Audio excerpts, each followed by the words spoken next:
as part of the start of Delphi Week this week, we were talking with JT and Brian, and JT came in and thought, as we were talking about 20 years of innovation and also more to come, but also the perspective of someone entering the Delphi world a while back, someone entering the Delphi world more recently, both with coming from UC Santa Cruz. Yep. Indeed. Go banana slugs. That's right. Go slugs. Computer science guys. Yep. Yep. Martial arts people. True. Indeed. I don't know if, do you surf, Brian? No, I do snowboard though. Oh, he snowboards and a surfer over there with JT. So, from We'll get him in the water one of these days. from similar paths, but also different paths in the world of development. Indeed. Yeah. So I want to turn it over to JT and Brian to sort of talk about this world of Delphi and world of application development and multi-device development, and how maybe you started and thought about things, JT, and then Brian coming from a sort of different but similar background. Totally. Yeah, I thought this would be a fun talk because Brian and I are separated by many years, and particularly many years of getting into Delphi. I got into Delphi 20 years ago when it was first released. It was actually very entertaining to see that running on the laptop there, Delphi 1, because it relates to my personal experience with what I like to call the Delphi Effect, or how it impacted me as a software developer 20 years ago. And then I'd like to maybe ask Brian, coming into Delphi more recently, about that impact it may have had on him. So I'd like to share just a quick story about how I first discovered Delphi and the impact it had on me. I was working at Borland back in the early 90s. I was going to school at UCSC, computer science guy, very into C++. That was my language that I used well before I even went to school at UCSC. In fact, going back even further, I remember getting my first copy of Turbo C++ 3.0. That was my first real IDE, and I was really blown away just by the productivity of the development environment, even though the language is a little more complicated than the basic languages that I had used previous to that. The IDE really made it easy for me to learn the language and become proficient with it pretty quickly. And I ended up coming to school here at UCSC, and somebody had told me that Borland was in town. And I was like, what? I need to get a job there. So I did, and I ended up in the C++ support department, which was an amazing place to be in the early 90s. There was a lot going on at Borland. The support staff was huge. I learned a lot about developing in C++ and problem solving during those days. But, on the C++ side, we always had kind of this rivalry with the Pascal guys. And, our language is better, or those kinds of, our framework is better kind of stuff, even though we always shared a lot of commonalities. And at the time, our framework was this, what I thought, a very elegant C++ framework, the Object Windows Library. We could write Windows applications very quick and pretty complex applications compared to using the straight Win32 API. And so naturally, we were very proud of it. And we mostly felt that we competed against the likes of MFC, which we felt didn't really use C++ very well.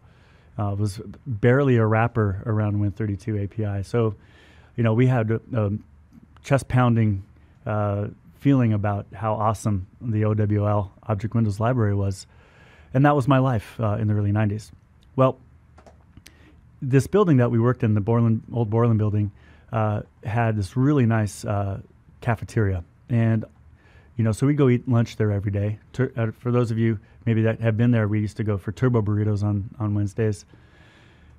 And along the way to the cafeteria, I would pass the Turbo Pascal support team.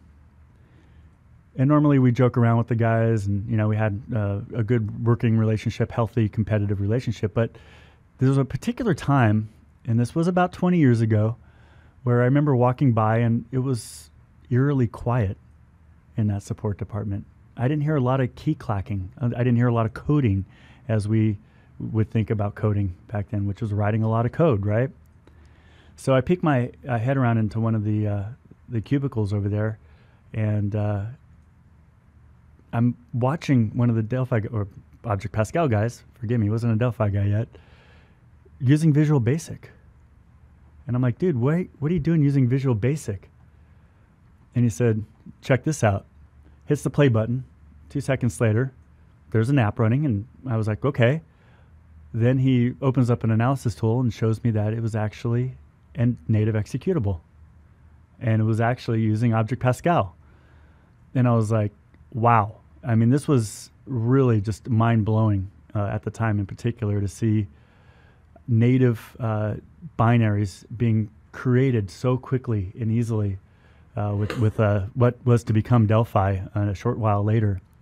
And I quickly became a big fan of the framework, the VCL framework, and especially as we started moving into C++ Builder. And so for me, the Delphi Effect, I think because I had that experience of going from building command line applications or low-level applications to trying to build complex Windows applications with a lot of code, even though it was still a very well developed hierarchy of objects and in the framework, but going to this super productive, like prototyping approach to building applications really was the big changer for me. And of course, I started championing this, and how I ended up moving into positions like product management in the Borland days back then.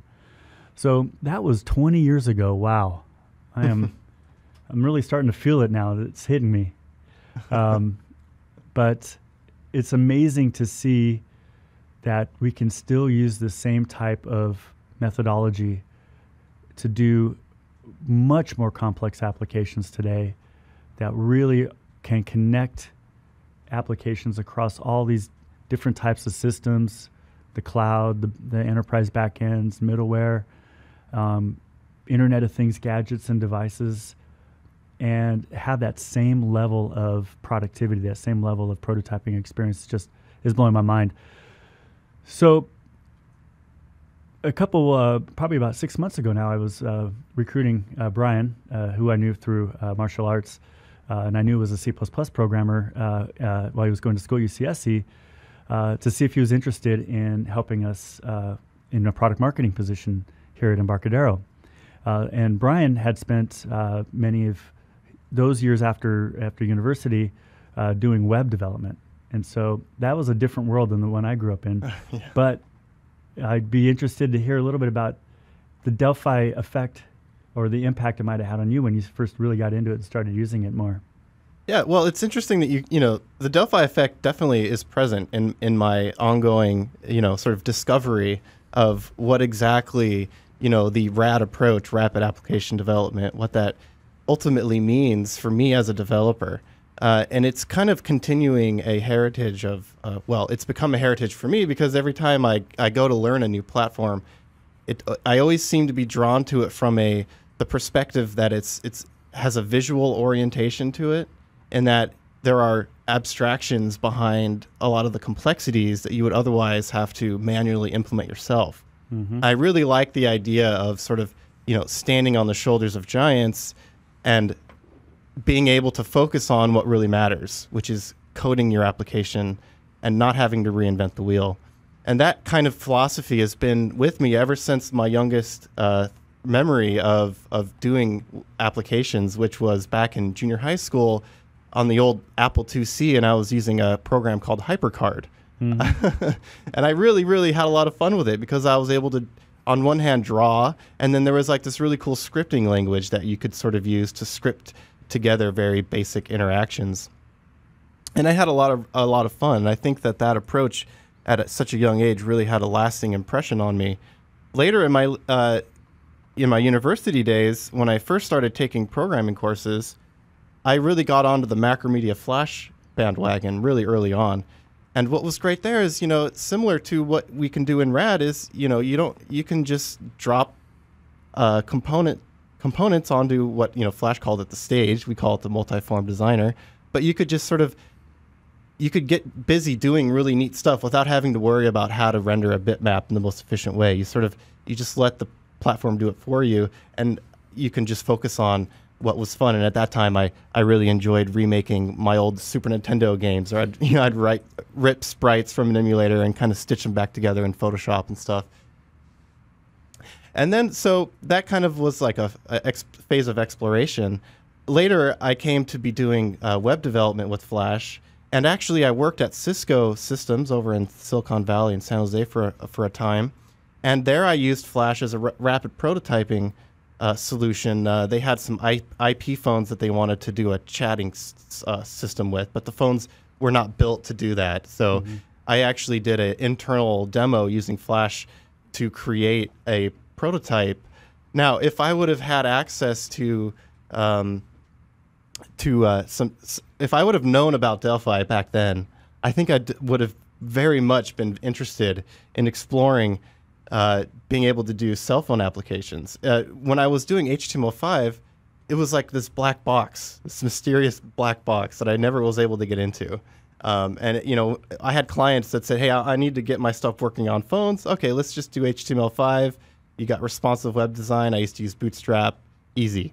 Okay, but there were always a lot of limitations there, a lot of things that were missing that I wanted to explore using native deployments. And now with RAD and Delphi, it's like I'm able to explore actually doing native code, and that is really exciting to me. I really have had a lot of fun being able to do that.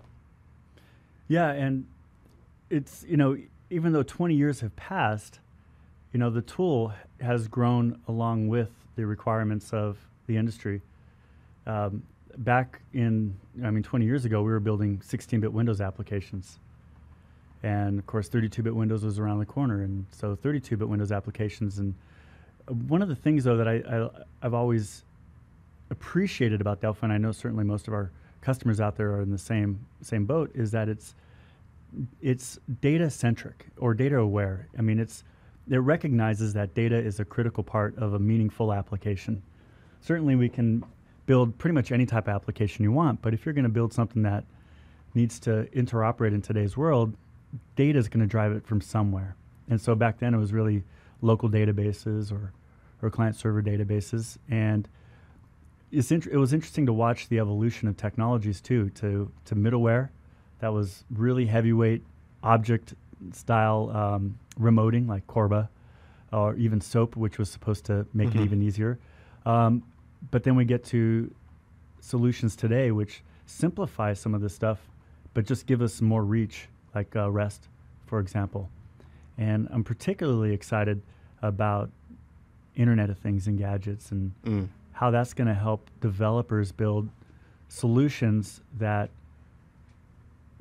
integrate more and more pieces and distribute the application over more and more tiers of an application.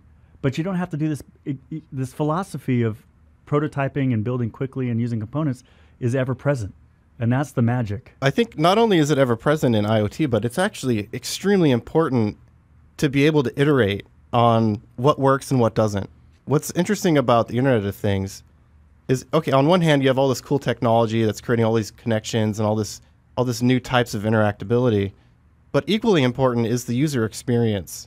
And in order to capture a valid and meaningful user experience in a realm that has nothing to compare it against, right?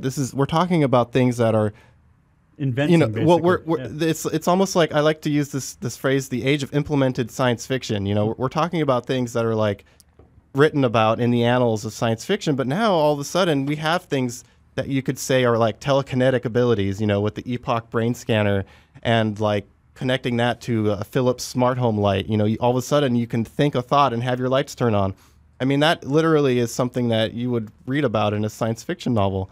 But we have that at our fingertips. But it's a very powerful proposition, but also requires a lot of work and a lot of prototyping, because these experiences, they don't exist yet. And so I think it's really fickle in terms of creating a good experience. I think right now a lot of people are still trying to figure out exactly what it means to have a good Internet of Things solutions. Absolutely. Or a good Internet of Things end user experience. I think you hit on a key point there, Brian, which is we're inventing this future. Right. So we have APIs all over the place, but how do we really deliver user experiences that people can understand and interact with and get the most out of these these gadgets and devices. And Right. prototyping is a great way to do it because you don't invest as much into a solution that you think will work to find out later that it won't. Instead, Right. you experiment Right. and you iterate and you improve. And that just seems to be a development methodology that has really taken hold as well. Developers are more willing to think about trying things as opposed to thinking of an architecture up front and just sticking with it to the bitter end, whether it works or not. Right. So the two really go hand in hand. Mm-hmm.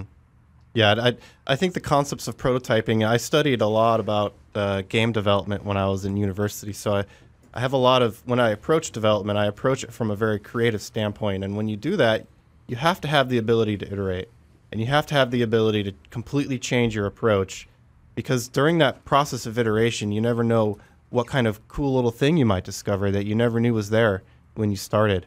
And it's only through that process of iteration that you really come to solidify what the special sauce is, what that really cool bit of experience, what that really, how it becomes embodied in your application. Mm-hmm.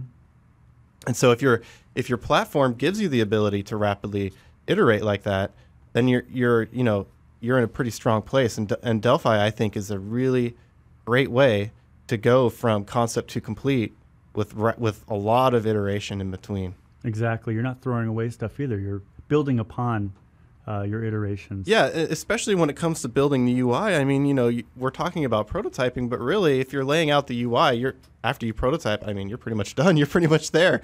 I mean, sure, you're going to want to work on your application logic for production and all that stuff, but when it comes to actually laying out your UI with the RAD approach, I mean, you're pretty much there. Exactly.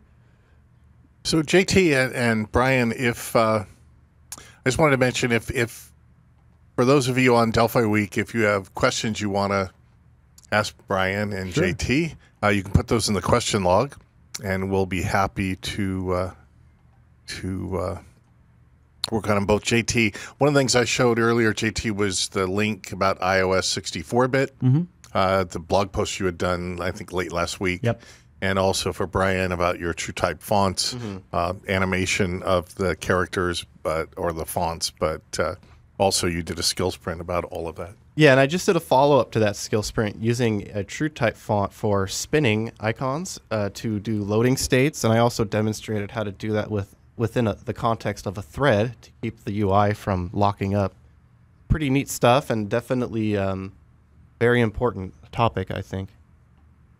And I didn't want to interrupt the conversation, but I wanted to make sure that people knew that that they can chime in with questions as well. Yeah, and you can find me on Twitter at IoTBrian.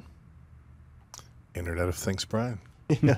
And I just created a new Twitter account. I'm still working on populating, but it's Eye on Things. EYE or I? I. So I'm trying to keep my eye on things. Eye on Things. There's a lot out there. And there's a lot of Thousands. devices. I know there's a lot of devices around here and in our other R&D offices around the world as well. There's a lot of cool things that we're playing around with. Oh yeah, one of the cool things I just got into is the maker boards. I mean, $30 quad core ARM chips on a board, and you basically got a system. Yeah. It's got HDMI. I have it displaying on a 4K monitor. This tiny little board that I just plugged in, and I could deploy Android apps onto it. So I'm having a really good time with that right now.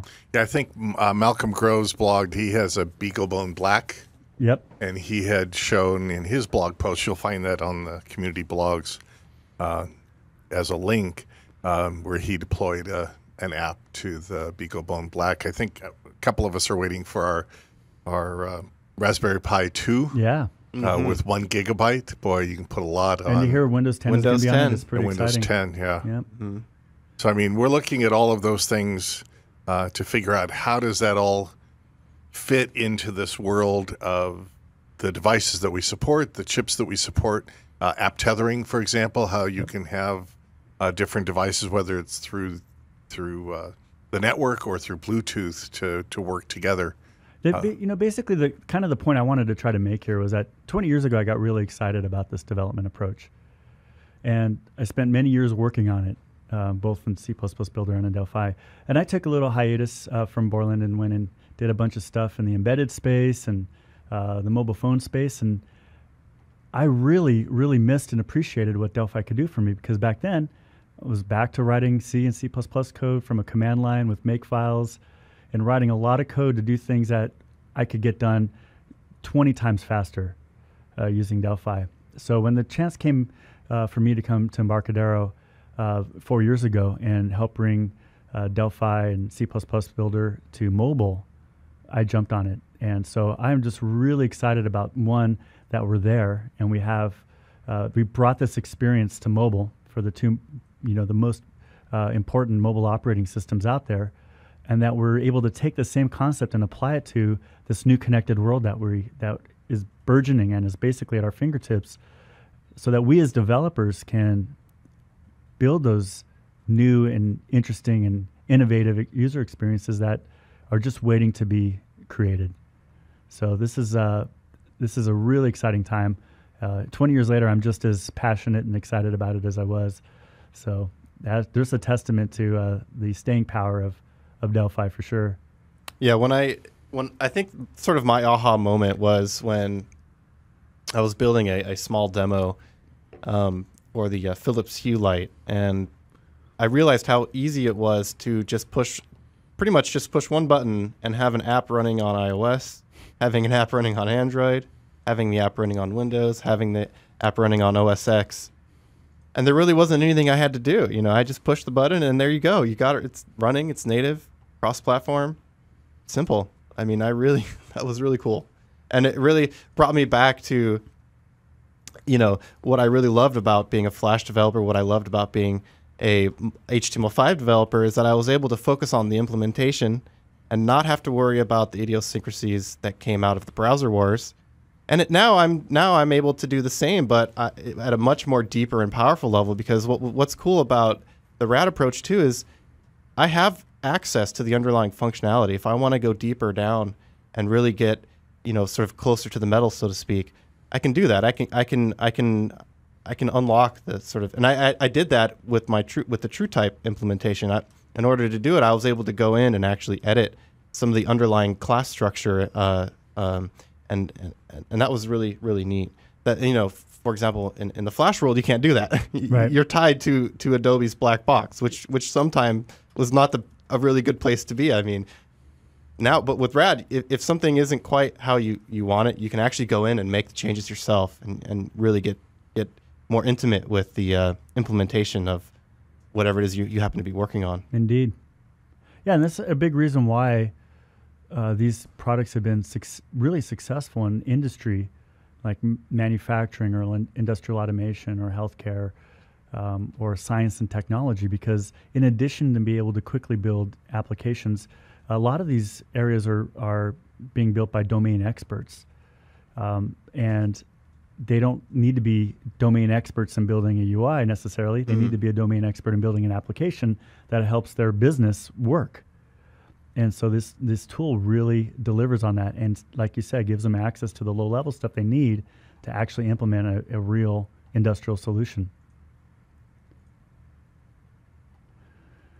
So I'm not sure how much time we have left, David, but we just wanted to come in and thought it'd be a fun way to kick off Delphi Week to share a little bit about what it was like 20 years ago and what it's like now. And I think it's pretty much, still going in the exciting directions that we wanted to, and that the Delphi way is still as strong as it ever was. In my 20 years of, and Jim's the keeper of the schedule and time, because I'm probably the worst person after all these years to keep track. But in my 20 years of innovation and more to come, I talked a little about work that we're still doing, for example, on iOS 64-bit compilers, Linux server in our future to be able to get data snap, EMS, web services, other things on RTL and database stuff with FireDAC and so on, onto those Linux server platforms so that you can deploy and then build clients of all kinds. Yep. I don't know if there's other things in your mind that you think about when you think about sort of general themes for the future. I know that your team is working on the update for the roadmap, but also thinking about different themes. We've talked about Internet of Things. We've been tracking and playing with devices and gadgets for years now. I mean, some of us go way back to, kit computers in the early 70s and beyond. But with Bluetooth, that gets us part of the way, but there's much more to come, I know. Yeah, I think in general, of course, platform enablement is critical. We need to make sure that your apps run on the operating systems that you need to deploy to. And that's actually a big part of what we do here. A lot of people think, hey, it's just a compiler, right? You just spit out the ARM instructions or the Itanium instructions and you're done, right? Well, sure, if you just want to write a console app, but really the value of what we deliver goes well beyond that. And I think that speaks to Brian's experience of being able to just click a button and being able to rebuild an application as full-featured as any application can be across all these platforms. And that's really what we're trying to highlight and focus on, because that's where we think we can add the most value for software developers going forward. But IoT is definitely something that we are spending a lot of effort on, because there's a underlying concept that drives these new types of applications, and it's something that Delphi, C++ Builder, is already really good at, and that's connecting things together. And this connected app concept is so critical for the way apps are going to be built going forward, that that's an area that we really want to make sure, in addition, of course, to being able to run binaries on these systems, you need to be able to interconnect all these things. I think also what's interesting, too, is to consider not only creating new apps, but extending existing apps into the IoT solution. Absolutely. I think people are going to find that to be extremely compelling. Yep. And so one of the features we built there a little while ago was app tethering. Right. And that's something that a lot of developers really understood as a mechanism to take existing applications and add new elements to it. And so the first step was taking a desktop application, for example, and being able to easily add mobile elements to it. So the idea there is, don't rewrite your existing app to run on Android. Instead, think about how you can extend your app to deliver features that make sense on that form factor, that can interact with your existing code. And that way you leverage your existing deployments, your existing code, and you're adding more value, a piece at a time. This concept of iterating, this is a great way to iterate, right? Try things, new features on these gadgets. And now with IoT, these are new ways to extend even beyond mobile, or through an architecture that extends through many tiers, which can include middleware or cloud solutions. It's just a wide open world out there for connectivity. Yeah, and the potential really is not even to extend, but really to radically transform. I mean, we're talking about delivering entirely new end user experiences to existing software, which and it's hard to get specific here because, like we've been saying, this is an emerging concept. It's really up to you developers out there to figure out what those experiences are going to be. I think the tools are in place to implement those ideas, and the real challenge now is to come up with those concepts. What does it mean to have Internet of Things, gadgets, and devices working together? What does it mean when you can control your lights with your thought pattern? I mean, these are fundamental questions that I think everybody needs to really take some serious consideration about. Not just from the standpoint of, the technology is there, but what is the human element? How do human beings? I mean, there's a lot of research and a lot of well thought and well understood concepts behind how humans interact with, a desktop solution with a keyboard and a mouse, and then on a touch surface.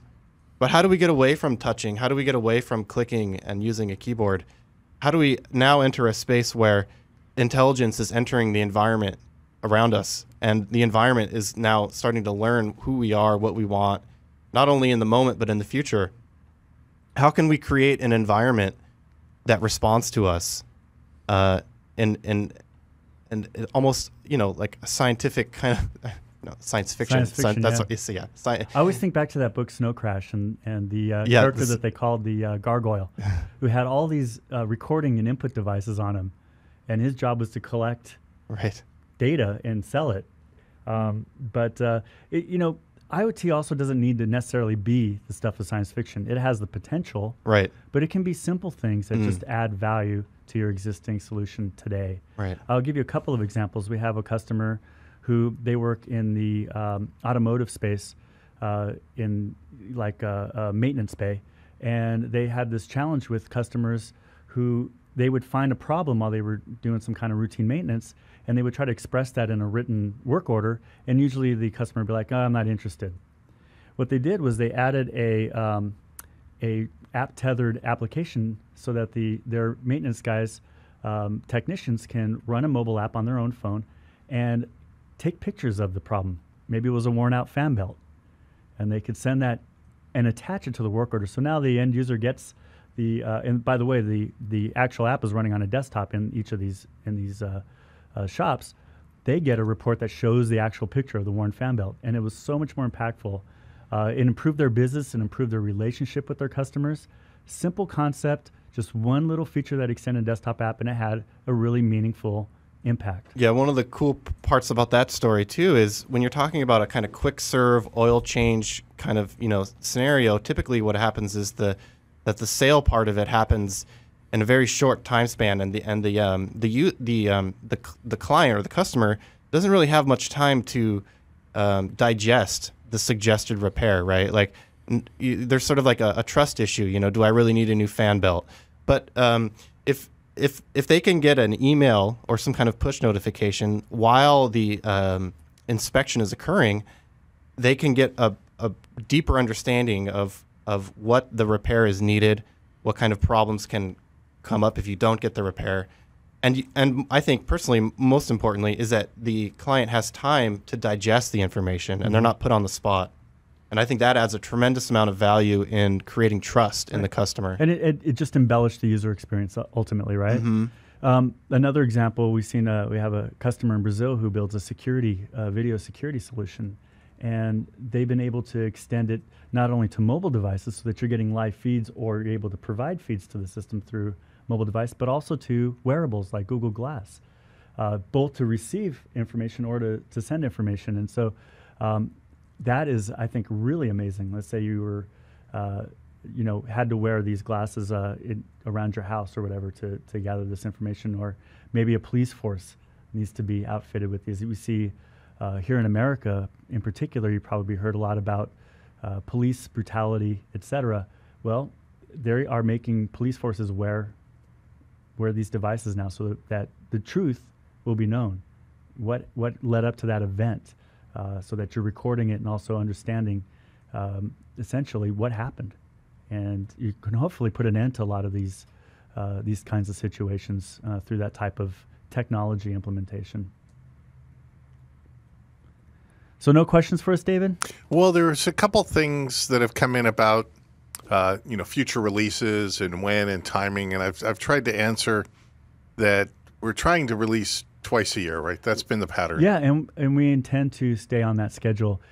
It's imperative for us to be as frequent with releases as we have been, because of just the rapid changes in mobile in particular just requires us to stay on top of that and get these releases out to you guys. Yeah, the way things are going, I think it's only going to accelerate. The nature of technology, especially these days, especially with IoT, we really are at the transition to a huge new mode of operating with technology. It's very similar to the transition from desktop to mobile, from keyboard and mouse to touch.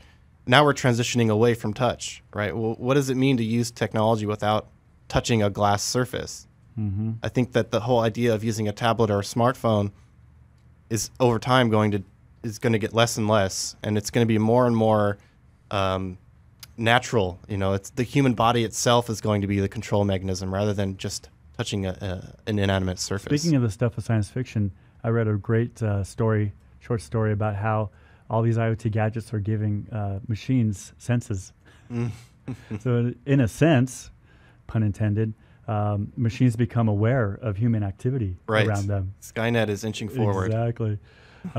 So apocalyptic scenarios aside, back to sort of the question at hand, we're going to be releasing often. I highly recommend that if you haven't, take a second look at support and maintenance, which we've relaunched as Update Subscription. You can find information on our website. Update Subscription is what is formerly known as support and maintenance, but now has additional benefits. So in addition to getting the latest versions of the product, which you will continue to do, you also will be able to get critical bug fixes on older versions. So we can go back and deliver fixes on XE7 or XE6 or XE5, for example, up to 2 years after that release. So this is a really, I think, an important step forward in supporting you as customers, but also making sure that you are have access to the latest software so that you can build out these solutions as you go forward. You talked about how you appreciate the abstraction that FireMonkey adds. I think it's interesting because if you look at JavaScript and web development was really chaotic for the longest time until we saw the advent of jQuery and the other JavaScript libraries. Right. So how do you see similarities between jQuery and those other JavaScript libraries and the way FireMonkey works? Yeah, that's a great question. So with jQuery, there's a couple of things that add to the web experience. Probably the most important of which is opening up external data sources in an asynchronous fashion. And that was, has been embodied lately through REST. Well, REST is obviously now the standard for communications protocol to, send data back and forth over the internet. And in the context of IoT, it's going to be and is also extremely important. So I think really, for me, that's what JavaScript brought to the table. Sorry.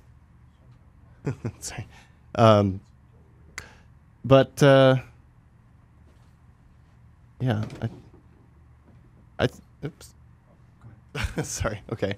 Yeah. So I think really the other thing too that I used JavaScript a lot for was to handle responsive before CSS3 at least. This is before that came out. So I was able to do responsive web design, and that also is enabled with FireUI Multi-Device Designer, in that you can lay out designs for different form factors.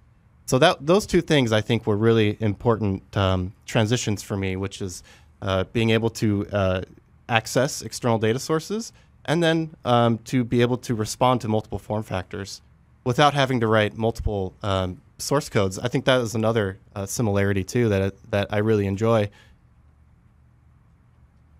So yeah, I think that pretty much. Cool. Yeah, Brian and I are sharing a microphone, so I keep pulling it out when I think he's done. And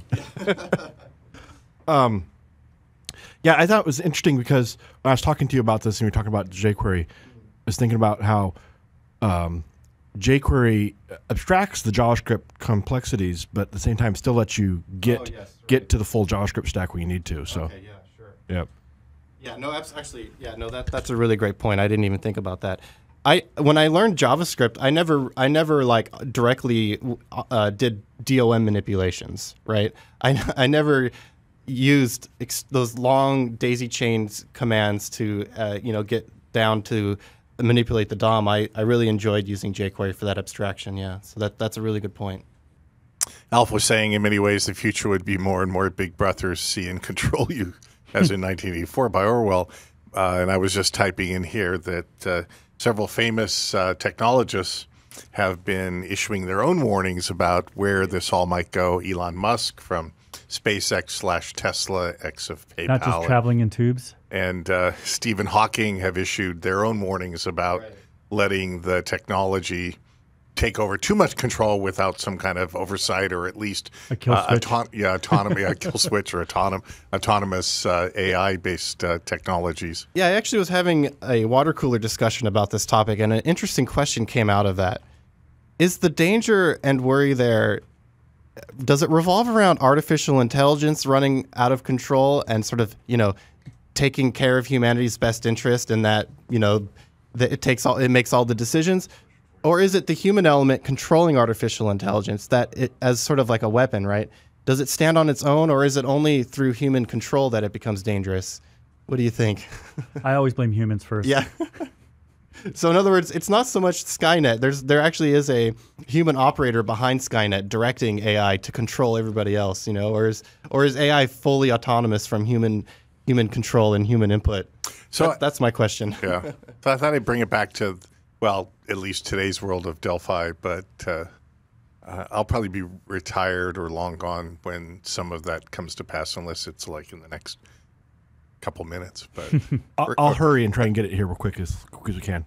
Oh, yeah, please. I would experience that. I made it past the millennium. I used to joke that's why I used David I-99 because a 2-digit year, right. And I was going to disavow at December 31st, right before midnight, rolling over, that I was ever involved in computer programming, even though all my apps that I built handled the century rollover.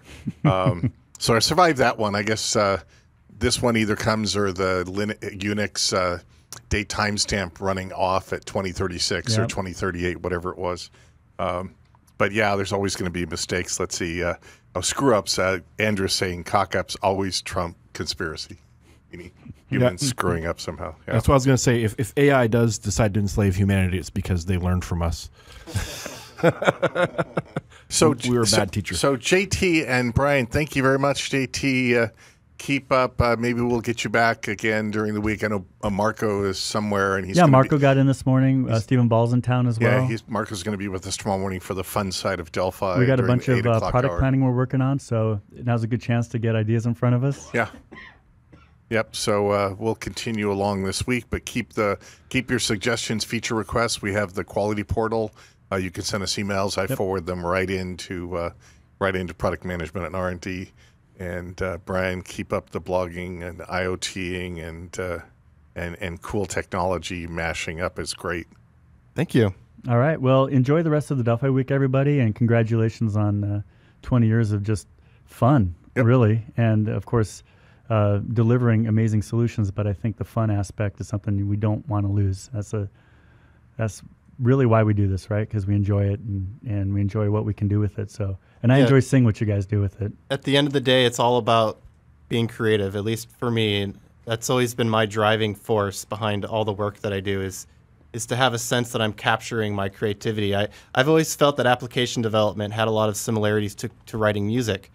You sit down and you have a blank sheet of paper, but you have tools that you use and you have sort of ways to arrange concepts into grander, things, and I think that same creative work, staring at a blank screen, staring at a blank sheet of music, there's a lot of similarities there, and I really feel like using, by having Delphi and the RAD approach, it really is accelerating my ability to capture my ideas and to solidify them into meaningful experiences, and I'm really looking forward to extending that into the world of IoT.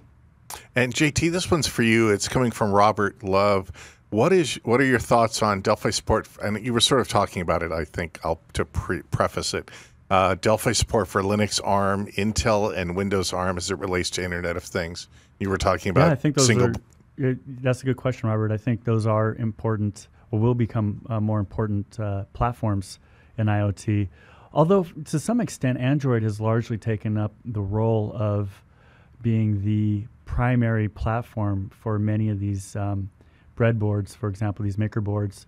Linux is still pretty critical. And believe me, I'm one who cares about this. I worked for an embedded Linux company in the mid-2000s, and I was convinced Linux would take over the world. And, well, it kind of has in Android. But this is going to be something that we think is going to be important on the client. Windows 10, particularly with the Raspberry Pi announcement and also the announcement from Microsoft that they're going to be making it a free upgrade in the first year for everybody. Windows 10 is going to be pretty critical this year. So we're absolutely putting a lot of thought into what that means for Delphi, C++ Builder, and what that means in the realm of IoT as well, because these are the reasons why they're doing it, is to address some of these burgeoning requirements in IoT.